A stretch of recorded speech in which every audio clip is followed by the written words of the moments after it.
I had just purchased a subscription to you guys to avoid the sensationalism, yellow journalism, clickbait, and so forth. I'd been sold on the theory that a newspaper that has a steady stream of income from subscriptions would be safe from that.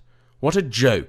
Your original piece on PewDiePie is a hit piece. He's not a Nazi or racist. It's hilarious that you think people aren't going to check. For crying out loud, one of these jokes you referenced was meant to poke fun at journalists taking quotes out of context, and you took it out of context with no sense of irony. So I'm cancelling. To the writers, we're tired of moral busybodies policing the internet. The internet was meant to be a place of freedom, and you're choking it. You're also the reason I'm now subscribed to PewDiePie. You don't understand the social media bans and demonetizing? They tell us who the interesting people are. Even calling you moral busybodies is being too kind. There's nothing moral about smearing a man. At first glance, this might look to all of you like an absolute and certain victory. Three little piggies go out there, make some shit up and try to run with their lies as if they were facts. Then the three little piggies go and hide like the cowards that they are as the entire fucking internet comes after them. This little piggy will end up working for McDonald's, this little piggy will end up cleaning shit from toilets, and this little piggy will end up sucking trucker dick for meth. Or at least that's how the story should end in a just world, where a bunch of lazy fucks who call themselves journalists make shit up out of thin air to then publish as if they were undeniable fact. However, the comment I quoted for you at the beginning is special in that it was deleted from the slimy article these people lied together. And that is really the most important thing that you need to know about the people spreading this slanderous crap.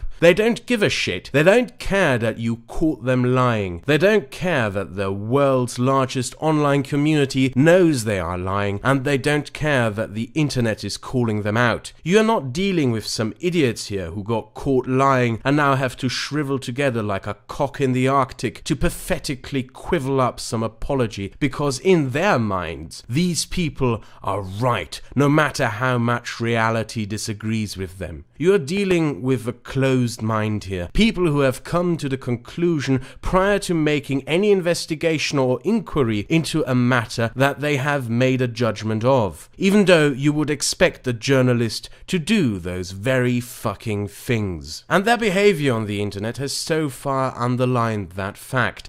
PewDiePie Fool shows the limits of LOL JK, a title, by the way, which the author changed afterwards, but more importantly, what fool? His subscriber count increased and the entire internet is rallying to his help. The same author also tweets, PewDiePie's YouTube reign is over and it's time to retire the just trolling excuse. Reality moves into exactly the opposite of what these people proclaim it to be moving towards to. It doesn't matter to them, and the arrogant, self-aggrandizing confidence with which these self-proclaimed crusaders of decency proclaim their supposed success is almost laughable if what they were attempting to do wasn't so sinister. Look at the follow-up piece published by the Wall Street Journal, and the motivations behind this series of hit pieces will become abundantly clear to you. PewDiePie incident means more scrutiny for influencers, but ad buyers doubt marketeers will pull budgets from all YouTube influencers. Remember that this was published despite the reaction of overwhelming support for PewDiePie. It's almost as if the authors of these pieces knew what the prior piece was being published about and reached their foregone conclusions over what is to come without even taking into consideration how the public would react. This is more than just a lame slanderous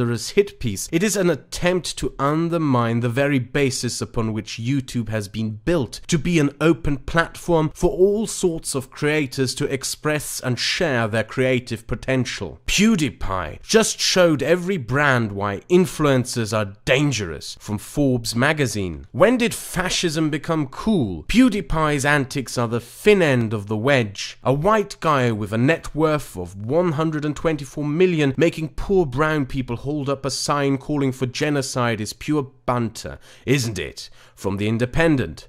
The downfall of YouTube's biggest star is a symptom of a bigger illness. The Schadenfreude over YouTube star Felix Kjellberg's sudden fall from grace overlooks much bigger, more insidious patterns of young men testing boundaries in the angriest corners of the internet, from that cancerous, repugnant cesspit known as BuzzFeed. YouTube's monsters, PewDiePie and his populist revolt from the New York Times. The articles all have the same undertone to them. YouTube is infested with Nazis, racists and other vile scum, and it is time to strangle YouTube's creators by cutting down on the financial assets available to them. For the past years since the advent of the internet, we have seen these publications in decline as their revenue steadily kept dropping, whilst new media has been advancing in being more informative, more creative, more exciting, more unique, and above all, more entertaining. It is easy to conclude that this move by these publications, who all acted in sync, almost as if this slanderous attack was coordinated, was done out of envy. But there is more to that. They are losing their grip on public power. They are losing the monopoly on shaping public opinion, as shaping public opinion is now possible to be done by anyone who can pick up a microphone and record their thoughts and aspirations. And as it happened, many of us who use this platform do not follow the strict limitations of political correctness that these ancient dinosaurs would wish to have enforced upon us all. Make no mistake about it, this is about more than merely PewDiePie. This is about this very platform itself and about the internet itself. As the articles and opinion essays indicate, this is a move to sanitize the internet, starting with YouTube and starting by attempting to force its biggest figure of success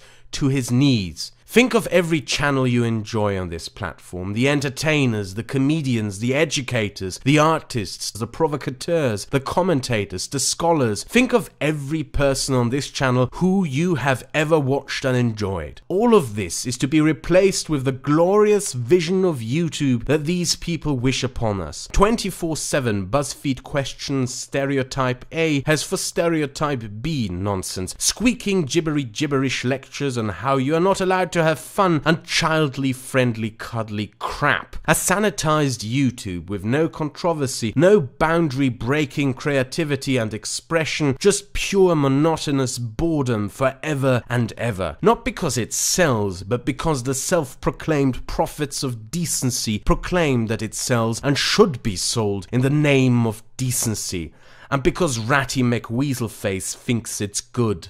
This may start with PewDiePie, but it will end with you, because you might be too dirty for the glorious vision of a sanitized YouTube obedient to a dying media. Well, I propose something else. In the description of this video, you will find the email addresses of all companies that are advertising on the Wall Street Journal. Since it is their claim that their sanitized and cleansed version of YouTube would sell better, you might consider writing emails to these companies letting them know that maybe their products would sell better if they weren't advertised on the Wall Street Journal. Oh, and in the end, since I know that I have subscribers with more subscribers than I have, if you enjoyed this video and agree with it, I'm giving you permission to download it and upload it to your channel. You may even monetize it if you wish. And to PewDiePie, should he by any chance see this, do not bow to those slimy hacks who wish to bring you on the knees based on nothing more than slanderous lies. Have a nice day.